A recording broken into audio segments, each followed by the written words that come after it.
Hello, Namaskar. Welcome you to the SAAR Analysis. I am Chaman Nayak and here's my take. What if the most important military aircraft in Asia today isn't the fighter or bomber and it doesn't even need a runway?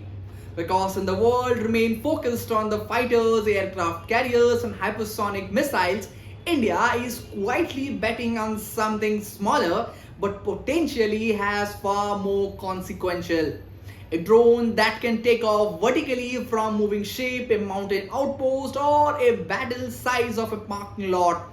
And if the military planners in Washington are paying attention, they should, because this isn't a story about a drone, it is a story about how a warfare itself is changing.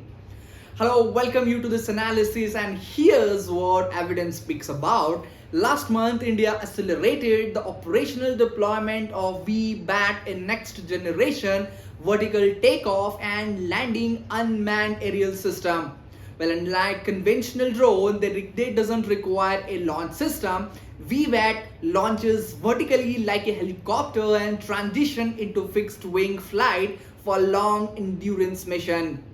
And the numbers are even striking: more than 10 hours of endurance, operational range exceeding hundreds of kilometers, 360 degrees surveillance capability, and its ability to operate from ships to deserts to forest and high altitude terrain.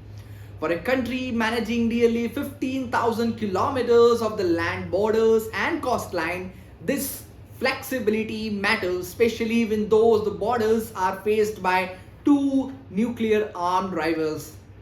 Now the question arises, why is this so important? Well, evidence or significance of VBAT isn't technological, it is strategic. China has invested heavily in drone surveillance networks and long-range precision warfare. Pakistan continues expanding its drone and missile capabilities. Now, India's challenge never been simply acquiring weapons, it has been maintaining awareness across vast and difficult terrains. From Himalayas to Indian Ocean, this is where VBAT changes the whole equation.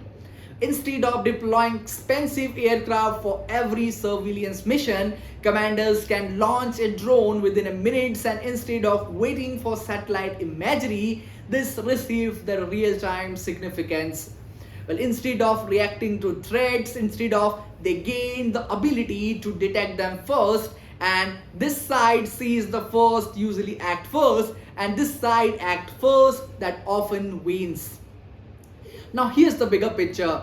Well, this development comes as a time simultaneously expand its military defense architecture through AD-1 and AD-2 interceptor program while modernizing its border deterrence posture. Taken together, this ecosystem reveals a larger story.